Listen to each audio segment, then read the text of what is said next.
안녕하세요. 노동전선의 김태균입니다.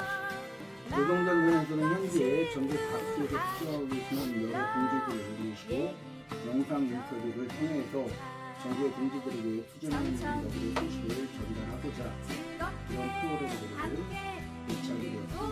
오늘은 이제 첫 번째 시간인데요. 지금 뭐 동지들 다 아시다시피 서울 명동 한복판에서 농성투쟁을 정리하고 있는 세종호텔 노동조합에 찾아왔습니다.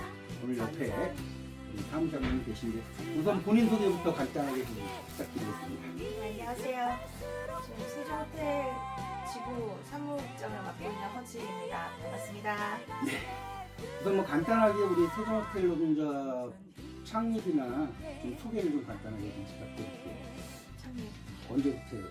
일단 저희는 그 유년샵이었거든요. 입사 동시에 네. 노동조합의 조합원이었었어요. 그래서 당연하게 회사에 들어오면 노동조합 조합원이 되는 거였었는데 이제 그게 이제 바뀐 게 2011년에 복수노조법이 생기면서 이제 회사에서 사측이 복수노조법 생기는 그 달에 만들었어요. 기다렸다는 뜻이 준비가 다 된 거죠. 회사 측 노동조합을? 사측에서 그 공간을 그 노동조합의 창립 행사를 네. 연회장에서 했고 공간을 제공해줬고 그리고 그 회사의 팀장들 있잖아요. 네. 관리자급들 그 사람들이 전부 다 그 노동조합에 가입하라고 이렇게 권유를 하면 그 이제 그 팀원들이 노라고 얘기할 수 있는 분이 별로 없었어요. 그래서 2011년에 저희가 주명건 세종대 학교에 저희가 사학재산, 뭐 사학자산, 수익사업체 뭐 이렇게 얘기를 하는데 그 주명건이 주명건이가 누군가요? 세종대학교의 전 이사장이죠. 그래서 사학 비리 의혹이 있어서 물러났다가 네. 다시 되돌아오면서 재단에 여러 군데 사업장이 있는데 세종 호텔 회장으로 들어왔어요. 호텔 회장님. 예, 호텔 회장이라는 직함이 없었는데 회장으로 들어왔어요. 그러고는 처음에 한 일이 이제 복수노조 만드는 것도 있었지만 용역회사를 만들어서 원래는 정규직들로 거의 한 280에서 300명까지 있는 회사였는데 용역회사를 만들어서 직원을 용역회사 소속으로 옮기고 싶어 했죠. 원래 관광, 호텔 이쪽이 다 항공노조 소속의 노동조합이 많아서 저희도 항공노총이었어요. 별일 없이 조용하게. 근데 이제 갑자기 회사 분위기가 바뀐 거예요. 그러니까 싸워야 되겠다. 그래서 항공노총이 있어서는 싸움이 안 된다. 그래서 전 선배들이, 전 위원장들이 이제 민주노총으로 가자. 그거 가기 전까지, 가기 네. 전에 황운호총 소속으로 세종호텔 노동조합이 언제 출범을 했나요? 대충. 출범은 저 잘 모르겠어요. 굉장히 오래 오래됐고. 있었어요. 네. 입사 제가 28년 동안 일했는데 그중에 2011년 이전까지는 계속 항공노총이었어요. 사무장님이 그러면 지금 군속이 어떻게 되시나요? 제가 28년째 해고당했죠. 28년 차? 네. 올해 그럼 29년 차인가요? 8년 차인가요? 아니죠. 해고당하고 3년이 더 지났죠. 그러면 30년이 넘었네요. 그렇죠. 군속이. 네네. 군속은 죄송하지만 업무는 어떻게 되시나요? 호텔에서 무슨 업무 하고 계시나요? 입사할 때는 전화교환으로 입사를 했어요. 근데 우리가 복수노조 생긴 다음에 로비 점거 파업을 첫 파업을 했거든요. 네. 직원들 아까 280명 정도 된다고 그랬는데 복수노조 사업장에서 빠지고 이제 로비 점거할 때는 한 50명밖에 안 되는 규모가 작은 노조가 된 거예요. 우리 노조가. 복수노조가 되면서. 네, 그쪽으로 다 갔거든요. 그래서 이제 우리가 회사하고 38일 만에 합의를 하고 각자의 자리를 복귀를 했는데 전화교환이 인메이드로 발려가는 거예요. 일단 그러면 당시에 복수노조일 때는 둘 다 항공노총이었나요? 아니죠. 복수노조인 그 노조는 처음에는 사업단체를 아무데도 하질 않았어요. 기업별 노조로 그냥. 예, 그냥 있었고. 그리고 우리는 항공노총 소속으로 있었고. 우리는 그 복수노조 사업장이 되기 전에 이미 싸우려고 민주노총으로? 민주노총으로 갈아탔죠. 그럼 민주노총으로 조직을 변경한 이후에 인원감축이나 뭐 이런 사측의 공세가 들어와서 싸움이 시작됐다 이렇게 그렇죠. 봐야 되는 거죠?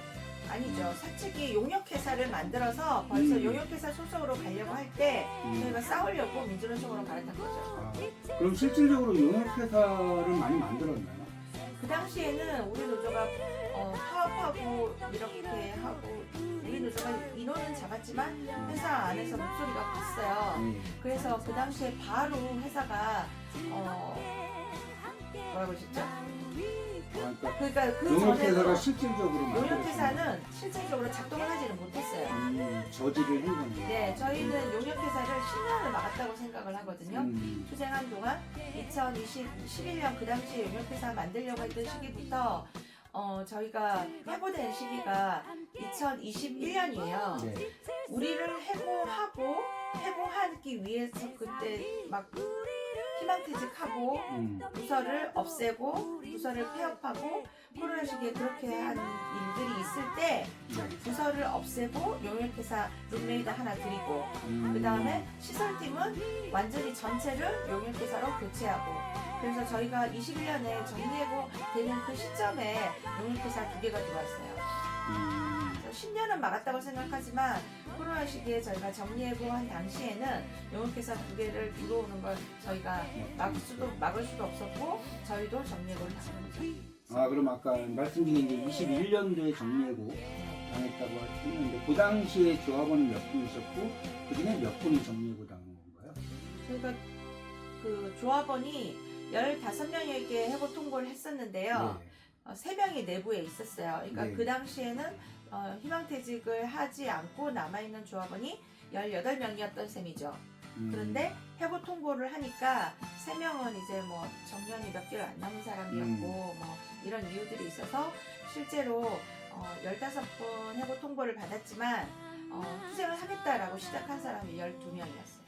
그럼 당시 18분의 조합원이 계셨던 거고 네. 이 중에 15분이 정리해고를 통보받은 거고 3분은 아직 안 받으셨던 거고 당시에. 네. 그러면 18분이 이전에 아까 50여 분이 조합원이셨다고 했는데 네.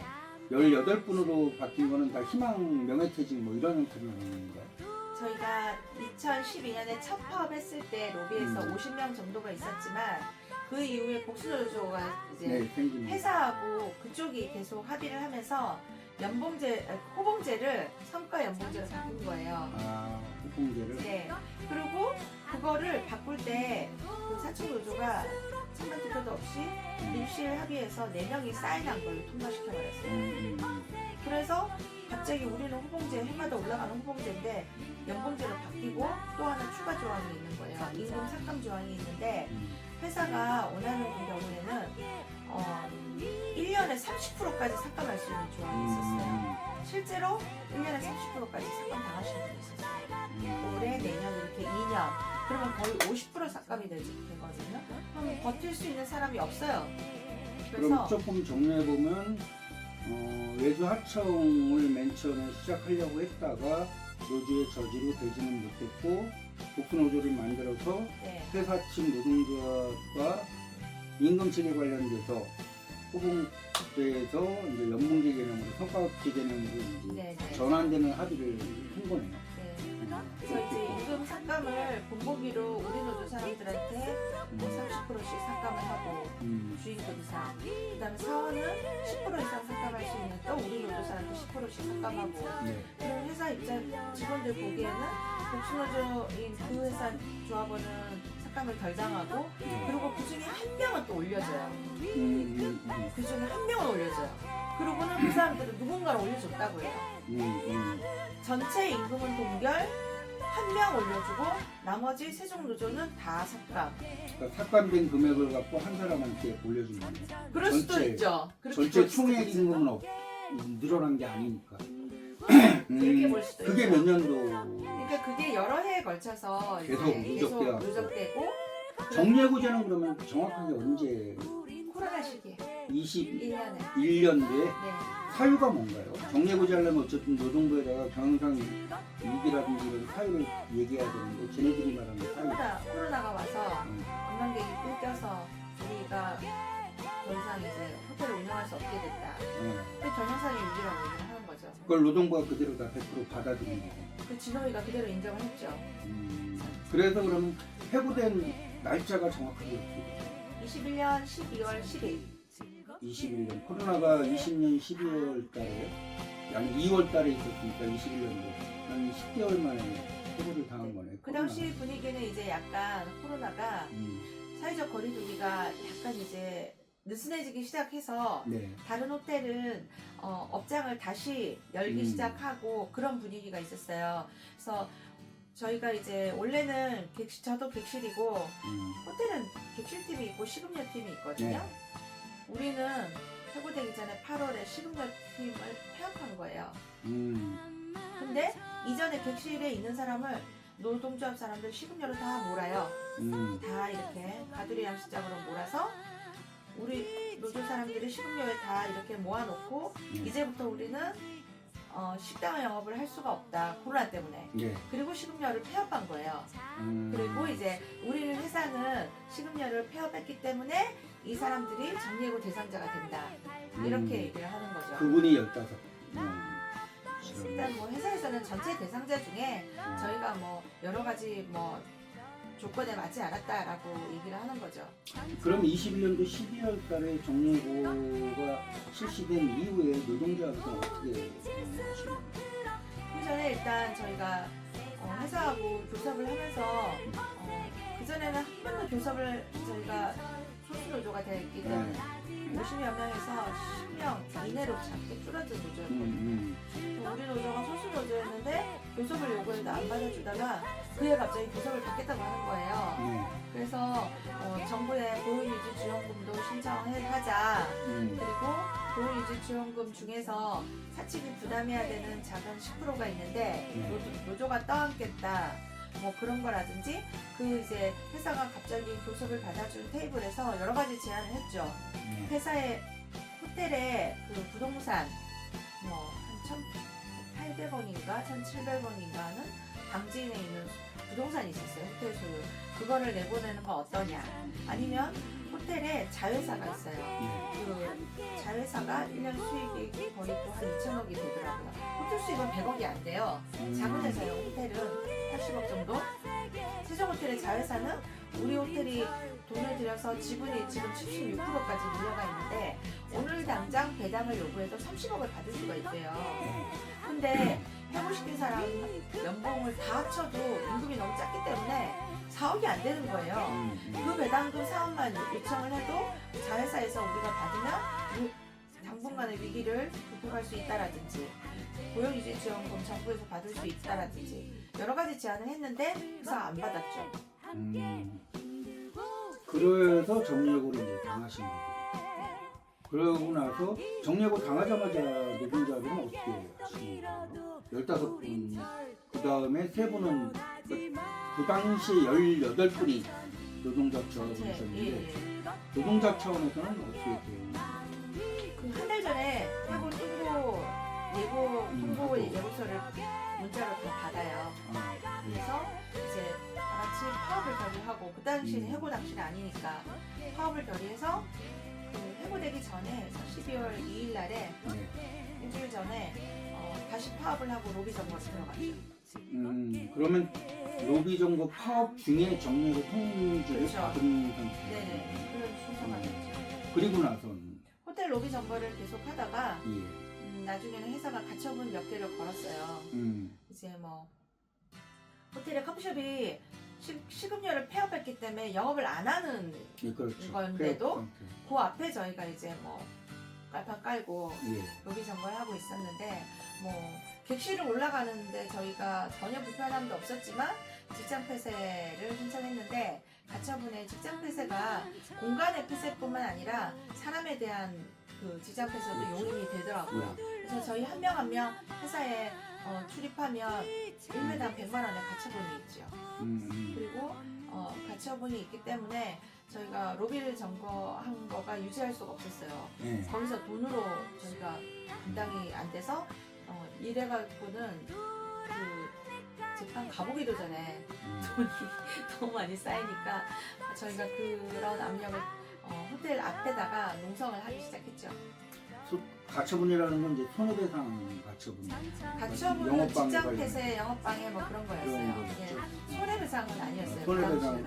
왜냐면 영업을 안 하니까 되니까. 손해배상이 없었어요.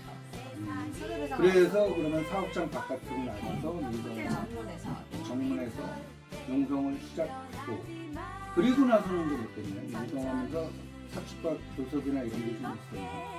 저희는 이제 공문을 계속 넣어요.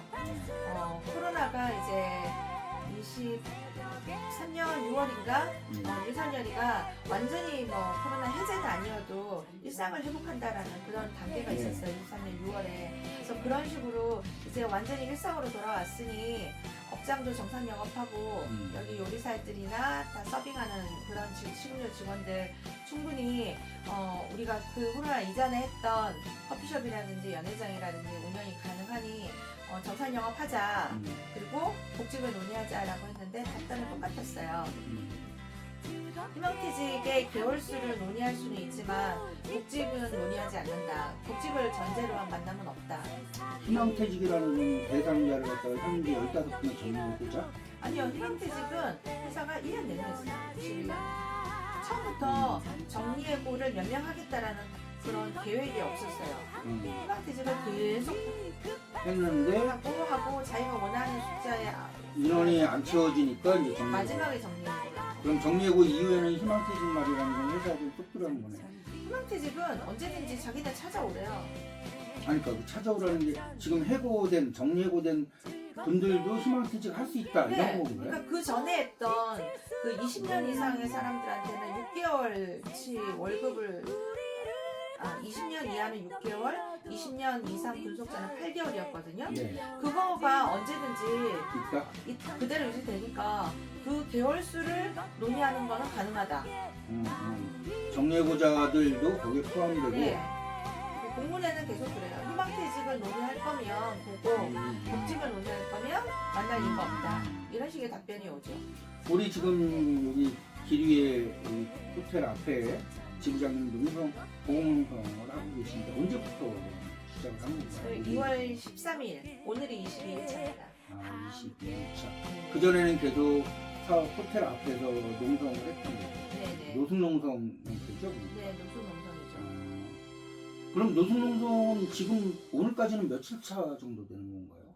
한 1189일이었던가요? 1189일. 예. 그리고 고공농성은 며칠 차? 네, 22일차 정도. 22일차. 예. 고공농성을 선택한 이유는 뭔가요? 농조합에서. 작년 12월에 네. 대법원 선고까지 났는데 일단 저희가 진호위 때 가장 아쉬웠던 부분이 많았는데 네. 그 이후로 행정심판에 그게 한 번 더 뒤집어지질 않았어요. 네. 정리해고가 그대로 유지가 돼서 이게 진호위에서 패소한 걸 중노위가 바뀌진 인정했고 네. 행심까지도 그대로였고. 네네. 예. 그래서 한 번도 저희 거를 이렇게 코로나가 왔기 때문에 경영상의 위기가 있었다를 뒤집을 수 있는 그게 없었어요. 예. 그래서 모든 그 법원 판결은 저희가 다 졌어요. 그래서 고공농성에 돌입했다? 아니, 그건 아니고 저희가 할 수 있는 다른 투쟁이 없을까 계속 이제 고민을 했던 시기는 사실은 대법원 판단 전에 작년에 저희가 8, 9월 때 1000일 투쟁을 집중적으로 했었거든요. 네. 1000일 전에 복직하자라고 우리끼리 결의하고 그때 여러 가지 논의가 굉장히 많이 했었어요. 예. 저희가 할 수 있는 가능한 것들을 남들이 해봤던 가능한 것들을 다 해보려고 논의를 많이 했었는데 생각보다 그게 그 결정을 하기가 조합원들이 다 동의가 되지 않고 되게 어려웠어요.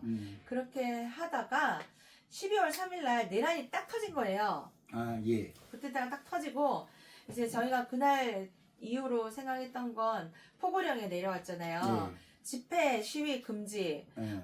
그러면 우리가 지금 농성을 하고 있는데 이제 군인들이 들어오면 우리는 더 이상 집회나 우리는 매주 목요일 매일 선전전 학교 앞 피켓팅 대학교 앞에 가서도 하고 세종대 하고 있는데 저희는 집회 시위 그 대상자들인 거예요. 네. 그래서 우리 더 이상 이제 집회나 아무거나 할 수 없는 사람들이구나 라고 생각을 했을 때 지금까지는 복직투쟁이 중요했지만 그때 내란이 저희가 딱 생각한 건 윤석열이부터 내려야 된다. 얘부터 내려야 우리가 복직투쟁을 할 수 있다 라고 저희는 생각을 했고 그리고 그 윤석열 파면하는 투쟁에 적극적으로 우리가 여기를 주도해야 되겠다고 생각을 했어요. 그래서 저희가 생각을 한 게, 뭐, 물론 이제 단순하게 하루아침에 그렇게 결정한 건 아니고, 한강진 3박 4일 동안이나 아니면 이제 뭐, 거통고에서, 하나에서 네. 투쟁들을 겪으면서, 저희가 그동안 했던 연대는 노동조합의 연대하고 노동조합의 연대받았는데, 시민들의 연대가 붙기 시작한 거예요. 저희가 그동안에 없었던. 그래서 매주 목요일 하던 문화제를 여기서 하지 말고 윤석열이 파면될 때까지 헌재 행진을 해보자. 그걸 이제 제안을 하고 결의를 해서 행진을 저희가 해봤어요. 예. 해봤는데 첫 번째 행진했을 때 150명이 넘게 왔어요. 한 160명, 170명 훨씬 더 많이 왔어요. 그리고 깃발도 많이 왔었고, 두 번째 행진을 했는데 깃발도 이제 30개가 넘고 35개, 그리고 대우도 더 커졌어요. 집회를 했을 때는 대우가 저희가 커봤자 50명 대우였는데 헌법재판소 행진을 하니까 거기에 같이 동의하고 하시는 시민들이 더 많아진 거예요. 그래서 저희가 헌법재판소 행진을 몇 번 하면서 지부 내에서 이제 그런 기류가 만들어진 거죠. 지금 시기에 윤석열 파면과 함께 나온 시민들이 노동조합에 연대를 하고 하나에 연대하고 세종호텔에 연대하는 시민의 숫자가 이렇게 어느 정도 올라온 거예요. 네. 저희가 그 이전에 노동조합에 연대하고 다른 연대가 생긴 거예요. 그래서 이제는 우리가 이런 좀 고강도의 투쟁을 해도 저희가 이 투쟁을 했을 때 연대를 받쳐줄 수 있는 힘이 있겠다라고 생각을 해서 지부에서도 결정을 하고 지부장님 결의를 해주신 거죠. 공농성 투쟁을. 예. 그러니까 이 투쟁 수위가 점차 높아지면서 또 폭도 연대 투쟁으로 넓어지면서 네네. 공농성 투쟁에 들어갔다. 예, 그러면 지금 우리 지부장님이 고공농성 투쟁하고 있고 우리 조합원 동지들은 이제 뭐 세종호텔 앞에서 농성 투쟁을 지금 전개하고 있는데 노동조합의 요구, 현재 투쟁의 요구를 한마디로 정리한다면 복직이죠. 원직 복직? 네, 저희 복직 말고는 뭐 다른 게 없기 때문에. 예를 들어서 아까 이제 역사 속에서 잠깐 말씀해 주셨는데 복직이 되더라도 삭감된 임금의 문제라든지 아니면 연봉제에서 능력급제로 전환됐던 이런 문제들은 여전히 남아있는 과제가 되겠네요. 요구안은 이제 다 들어있죠. 저희가 들어있고. 이제 그동안에 3년 동안 저희는 부당해고라고 보기 때문에 네. 부당해고 동안 했던 밀린 임금을 내놔라라든지 노동조합의 그런 노동조합을 탄압한 그런 거 있기 때문에 노동조합의 활동이라든지 뭐 기본적으로 저희한테 건 그 여러 가지 가처분이라든지 재판들이 있어요. 네. 세종대학교 안에 교회가 있는데 예배 보러 들어갔더니 예배방해죄로 저희가 고소해서 지금 재판 중에 있거든요. 그래서 그런 것들 다 이제 정리하라라는 그런 자잘한 요구들은 있는데 제일 큰 요구는 복직이죠. 복직이고 민영사상 책임이나 이런 거 다 묻지 않고 그 다음에 이제 일단은 그 정도다. 뭐 이제 개인적인 좀 질문도 하나 드릴까 하는데 우리 사무장님은 언제 여기는 이제 유니온샵이다 보니까 입사하시자마자 조합원은 되셨는데 노동조합 활동을 하겠다라고 이렇게 생각했던 어떤 계기가 좀 있으셨나요? 다 조합원이기 때문에 네. 사실은 노동조합을 뭐 꼭 뭔가를 해야 되겠다라는 생각을 못했어요. 근데 대부분의 노동자가 그렇듯이 개인에게 어떤 압박이 들어오면 생각이 바뀌지 않습니까? 일단 조합원 수가 적다 보니까 너 하나 해라 뭐 해라 하다 보니까 다 해야 되는 상황까지 뭐 그러다 보니까 그렇게 되셨다. 막내였는데 네. 선배들이 조합. 많이들 이제 예전에는 막내 하다가 선배들이 이제 다들 정년으로 나가시거나 희망퇴직으로 나가시거나 해서 인원이 최소화되니까 저희들이 하나씩 맡아 했었어요. 돌아가면서 다 했어야 됐었고 우리 총무부장님도 총무부장님 하고 싶어 했겠어요. 어디 왜 애꿎은 총무부장님을 또 저희가 하고 싶어서 하는 게 아니라 소수노조로 있으면서 조금씩 우리 총무부장님 원래 경리과 경험도 있으시고 그래서 뭐 정리해주시고 지부장도 예전에 지부장 경험이 있어서 예전에 했던 거를 하는 거라고 생각해요. 아니 뭐 참고로 지부장님이나 총무부장님이 뭐 단지 역할을 맡았기 때문에 하시는 건 아니다라는 걸 다시 한번 정부의 동지들에게 말씀을 드리고요. 그러면 어쨌든 간에 그럼 사무장님 맡으신 지는 어느 정도 되신 건가요? 저희 해고되기 된 그 해에 21년에 21년도부터. 네, 21년 봄에 네. 그러면 지금 25년이니까 2, 3, 4, 5, 한 4년, 5년 차 정도 사무장님 하시고 투쟁도 하고 계신데 네. 투쟁할 때와 그 이전과 무엇이 좀 달라졌다고 개인적으로도 그렇고 조직적으로도 그렇고 달라졌다고 한다면 노동조합을 하게 되면 노동조합에 뭐 맡은 일만 하게 될 거라고 생각을 했는데 네. 저희 노동조합을 이제 집행부를 맡자마자 해고가 된 거거든요. 네. 그래서 해고자의 어떤 삶을 살아가다 보니까 저희가 연대를 매주 목요일에 사실은 집회를 10년 넘게 그 목요 투쟁 문화제를 유지하기가 굉장히 힘들거든요. 근데도 꾸역꾸역 20명이 할 때도 있고 60명이 할 때도 있고 유지를 해놨는데 이 문화제가 이제 해고된 다음에 집행부를 맡으면서 이 문화제가 원활하게 회사 앞에서 잘 이루어지도록 하기 위해서 제가 연대를 열심히 가서 사람들을 조직해서 모으고 하다 보니 노동조합 사람들만 있는 게 아니더라고요. 그렇죠. 네, 시민사회단체도 많고 네. 저희가 모르던 다양한 조직들이 있는 거예요.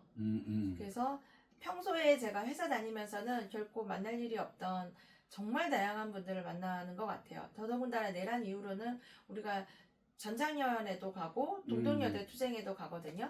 예전 같으면 전장년은 그냥 저희하고 1년에 한 번 설차를 지낼 때 길거리에서 만나는 서로 눈인사만 하는 사이였는데 지금은 전장년에 그 아침에 지하철 타는 투쟁에 같이 가기도 하고 조용히 가기도 하고 전날에 우리 동지가 끌려갔다 그러면 그 다음날은 또 다 같이 몰려가고 그렇게 가기도 하고 또 동덕여대 투쟁은 또 성격이 좀 다른 게 저희가 세종대학교가 그 예전에 그 전 이사장 주명건이 3번이나 사학 비리로 해임된 사람인데 동덕여대도 시작은 공학 반대였지만 왜 남녀 공학을 하려고 하나 회사가 아니지 학교에 재정이 모자란다. 왜 재정이 모자라지? 우리 재단의 이사장이나 총장이 사학 비리를 저지르고 있었어.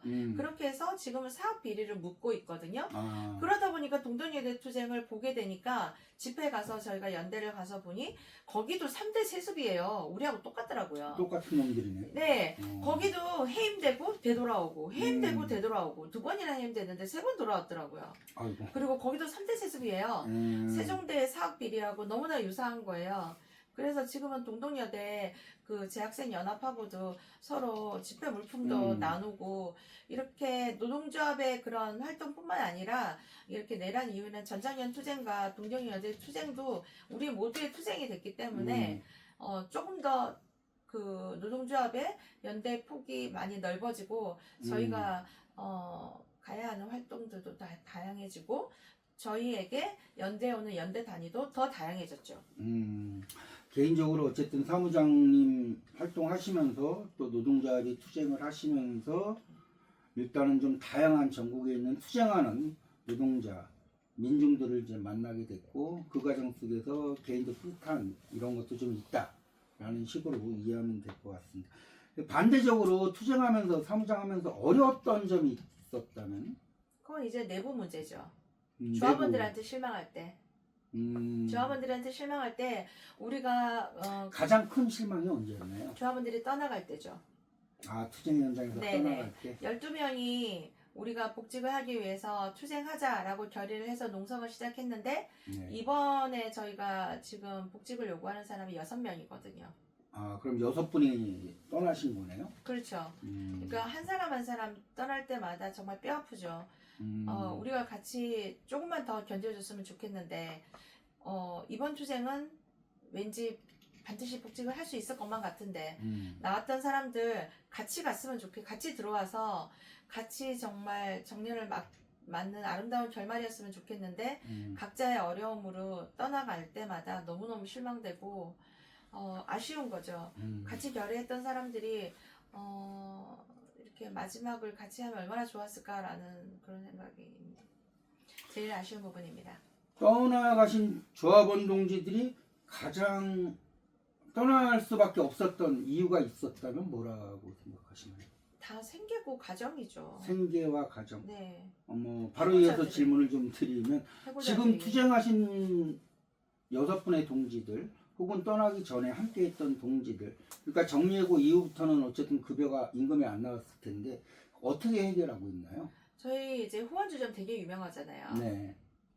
호텔의 식음료에서 일했기 때문에 지금 고궁에 올라가 있는 고진수 지부장은 일식 조리사 출신이고, 네, 셰프더라고요. 네, 예. 회를 드는 사람이고, 그리고 뭐 지금 아래 지금 계약직으로 해고된 또 동지가 있어요. 아, 예. 그분도 조리 보조고 파스타 만들고 하시던 분들이고, 저희도 객실에서 일하다가 주방으로 가서 설거지하고 조리 보조 했었고, 나머지 사람들은 또 서빙하시던 분이었기 때문에 예. 후원 주점을 잘 해요. 아니 우리 세종호텔 동지들이 후원주점, 연대주점 한 이후부터 전국의 후원주점 수준이 높아졌다고 그래가지고 그런 얘기를 많이 듣긴 하는데 저희가 후원 주점을 해서 수익을 내기도 하고, 다른 후원 주점에 저희가 이제 주방을 들어가기도 하거든요. 음식을 몇 개 맡아서. 그래서 그런 식으로 저희가 연대하기도 하는데, 일단 말씀해 주셨던 거는 후원 주점 1년 만에 한 번씩 하는 거 하고, 네. 그 다음에 CMS. 네, CMS 하고, CMS는 뭐 전국을 대상으로 해서 후원금을 네. 받는 거죠? 네, 뭐 한 달에 10,000원씩 해서 이렇게 CMS하고 후원 주점하고, 그리고 최근에는 이제 명절 재정사업, 아사히가 재정사업을 열심히 잘했잖아요. 그래서 네네. 하기도 해서 조합원들한테 최소한의 생계비를 지급해 왔어요. 그게 얼마 정도 되나요? 최소한의 생계비라는 게? 금액 다 얘기해야 돼요. 뭐 얘기해도 되지 않을까요? 저희는 네. 150만 원씩 지급하고, 조합원 1인당 네, 조합원 1인당 주당 150만 원. 150만 원씩. 예, 예. 대신 이제 세금 공제하는 금액이 아니니까 사실은 세금 공제를 한다고 생각하면은 일반 회사에서 최저임금을 받는 정도 수준이라고 볼 수 있죠. 그 금액이 해고당하기 이전에 우리 사무장님이 받으셨던 금액 임금과 비교해 볼 때 한 네, 어느 정도 몇 퍼센트 정도 되나요? 반 정도 되죠. 반 정도? 네. 그러면 평균적으로 지금 반 정도 되는 임금을 받고 어쨌든 간에 투쟁하고 있다 이렇게 이해해도 되는 건가요? 네, 네. 조금 이따 여기 자막으로 우리 세종호텔 노동조합 후원 계좌가 나갈 테니까 많은 동지들 많은 후원도 좀 부탁드리겠습니다. 어쨌든 뭐 마지막으로 한 말씀만 더 질문하고 그리고 나서 요 영상 인터뷰 영상 끝나고 나면 지금 이제 농성투쟁을 하고 계시는 우리 지부장님 영상을 따서 밑에다 붙일 거니까 계속 이어서 시청해 주시기 부탁드리겠고요. 마지막으로 뭐 투쟁하시면서도 많이 우리 사무장님들 성장도 하셨던 것 같고 개인적으로도 또 투쟁의 폭도 넓어진 것 같은데 지금 우리 세종호텔 중심으로 우리 투쟁하는 노동자들이 전국의 동지들에게 부탁드리고 싶은 말씀이 있다면 한 말씀 마지막으로 좀 해주시는 걸로. 일단 다른 해고사업장들하고도 연대를 많이 하게 됐어요. 저희뿐만 아니라 뭐 울산에 있는, 부산에 있는 좀 장거리 먼 투쟁사업장의 해고자들을 구미에 있는 모든 동지들, 네. 우리 절대 포기하지 말자. 반드시 포기하지 말고 복직을 하자라고 말씀드리고 싶고요. 네. 그리고 조직된 노동자들이 더 큰 힘을 냈으면 좋겠습니다. 더 많은 동지들이 해고사업장에 관심 주시고 힘을 주시면 아마 그분들도 더 열심히 싸울 거라 생각합니다. 네. 예, 지금까지 우리 세종호텔 노동조합의 우리 사무장님 모시고 투쟁하는 현장의 노동자의 목소리 들어봤습니다. 항상 웃으면서 투쟁하고 계시는 우리 사무장님 참 듬직해 보이는데요. 마지막으로 웃으면서 인사하는 걸로 손을 이렇게 흔드시면 될 것 같아요. 저기 보시면서. 와. 예, 고생하셨습니다. 투쟁! 네. 감사합니다. 네, 이상 마치겠습니다. 감사합니다. 예, 노동 전선 동지들 안녕하십니까? 저는 정리해고에 맞서 투쟁하고 있습니다. 세종호텔 지부장 고진수입니다. 동지들께 투쟁으로 해서 드리겠습니다. 투쟁! 예, 세종호텔 이제 정리해고는 사법부까지 내부 판결이 끝나고 지금 1000일이 1200일에 가까워지고 있습니다. 고공에 오른 지는 이제 26일 차입니다. 처음 이곳에 올라왔을 때 아래에서 왔을 때는 차량도 많이 다니고 철제 구조물이다 보니 바람이 불고 이러면은 혹시 흔들림이 심하지 않을까 이렇게 생각했는데 생각보다 그렇게 많이 흔들리거나 소음이 아래보다 많이 심하거나 하지는 않습니다.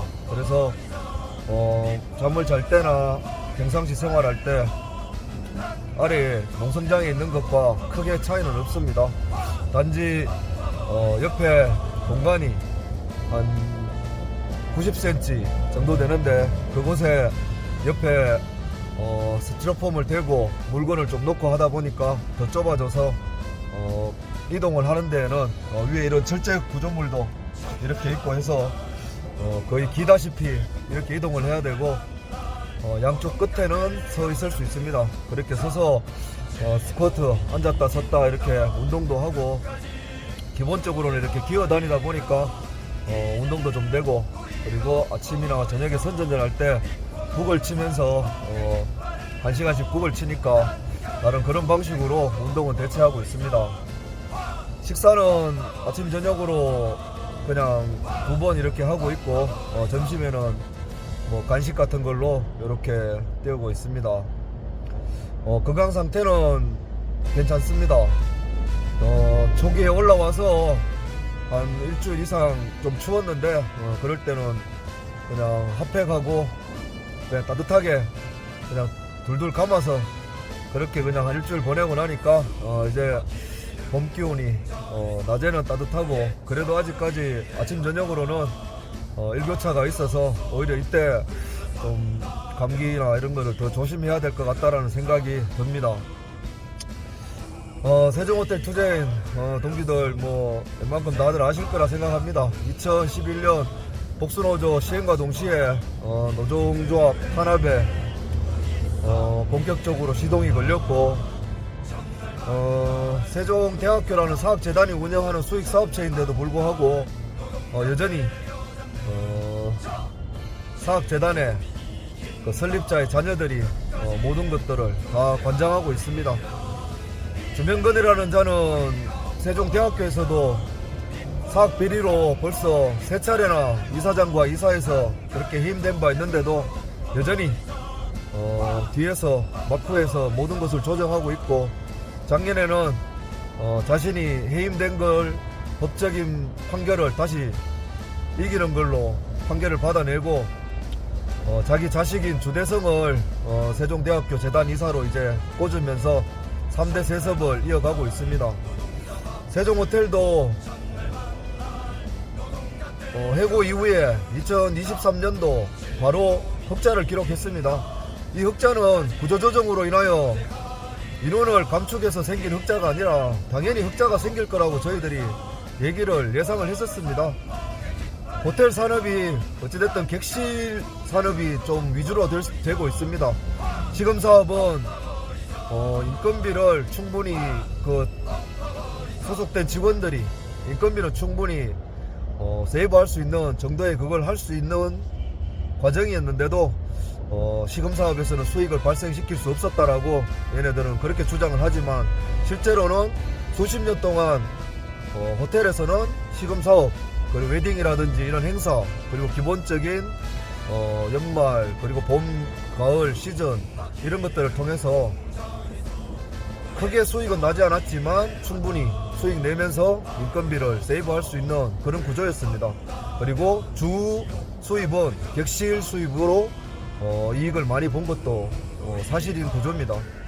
그렇게 세종호텔은 객실이 300실이 넘고 코로나가 끝나자마자 바로 폭발적인 관광 수요로 객실 수입으로 당연히 흑자가 날 거라고 저희들은 주장했었습니다. 그래서 정부 지원금만 받는다면 고용을 그리고 희망퇴직으로 워낙 많이 나가기도 했고 고용을 유지하면서 객실이 정상으로 돌아오면서 충분히 다시 호텔이 정상화되고 더 빠르게 안정될 거라고 저희들 주장했지만 사측은 끝내 이 코로나를 핑계로 이 민주노조를 완전히 정리해고할 수 있는 조건이 되겠다라고 판단을 했고, 그렇게 지금 정리해고를 끝까지 관철시키고 지금 정리해고 요건이 완전히 사라진 상황에서도 사측은 끝내 이 해고자 복직에 대해서는 결코 먼저 말을 꺼내지 않고 있습니다. 그래서 저희들은 대법까지 어찌됐든 정리해고는 사측의 편을 들어서 저희들 대법까지는 판결로는 돌아갈 수 있는 길이 막혔습니다. 하지만 이전에 많은 정리해고 사업장들의 사례들도 그렇고 저희들 또한 멀쩡하게 저렇게 호텔이 잘 돌아가고 있고 지금 현재로서는 누가 보더라도 고용을 더 할 수 있고 해야 되는 상황이라고 저희들은 판단하기 때문에 복직을 요구하는 해고자들을 대법 판결이 끝났다고 3년 고용에 대한 의무가 사라졌다고 모든 것이 해소되는 것이 아니라는 것을 저희들은 보여주고 싶습니다. 이 정리해고라는 것 자체도 여전히 부당한 악법이라는 걸 보여주고 싶고, 정리해고는 필연적으로 또 비정규직으로 확대될 수밖에 없다는 것을 저희들은 알고 있습니다. 현재 세종호텔 안에 2개의 노조가 있습니다. 의용노조도 실제 2010년, 2012년 파업할 당시 190명 가까이 의용노조 조합원들이 있었지만 지금 현재 의용노조도 조합원들이 12명밖에 없습니다. 그리고 우리 해고당한 민주노조는 이제 조합원이 2명밖에 남지 않았습니다. 그렇게 정규직들 다 보낸 세종호텔은 앞으로는 정규직 고용은 정말 거의 없을 것입니다. 그리고 하청 비정규직 구조로 그렇게 자본가만 배불리는 그런 고용 형태가 될 것입니다. 그래서 저희들은 더욱더 복직을 하려고 합니다. 지금 윤석열의 불법적인 계엄으로 조기 대선이 확실시 되는 과정입니다. 하지만 똑같이 우리는 8년 전 박근혜 정부 퇴진시키고 문재인 정권을 맞이했지만 실제 최저임금은 정권 내내 10,000원을 발생하지 못했고 비정규직은 오히려 더 늘어났습니다. 지금도 윤석열의 파면으로 새로운 정권이 들어설 확률이 높다고는 하지만 노동자들의 미래는 민주당의 저런 자유주의 보수 정권에서 결코 노동자들의 생존권에 대해서는 아마 되돌이표라고 생각합니다. 그렇기 때문에 더욱더 이런 시기에 노동자들이 좀 더 목소리를 내고 노동자들의 가장 큰 힘인 총파업 조직해서 그 힘으로 이 기회에 노동학법 좀 털어낼 수 있는 단초라도 꼭 만들고 싶다라는 것이 또 저희들의 생각입니다. 세종호텔 투쟁 길게 싸워왔고 이 정리해고 복직에 하는 투쟁 많이 힘이 부족하기도 했지만 어찌됐든 이 싸움을 통해 꼭 복직하는 과정을 통해서 이 노동학법 철폐하는 투쟁의 하나의 작은 마중물이라도 되고자 합니다. 동지들의 많은 관심과 연대로 세종호텔 복직투쟁 꼭 이뤄내고 싶습니다. 그리고 더 많은 노동자들이 총파업을 조직해내는 그런 과정에 세종호텔 투쟁도 하나의 불꽃으로서 역할을 하고자 합니다. 노동전선 동지들도 더 많이 조직해내는 과정 함께 해주실 거라 믿고 세종호텔 투쟁에도 끝까지 함께 해주실 거라 믿습니다. 이번에는 끝내 끝까지 투쟁해서 반드시 복직하도록 하겠습니다. 9월로 마무리하겠습니다. 동지들 함께 싸우고 함께 승리합시다. 투쟁!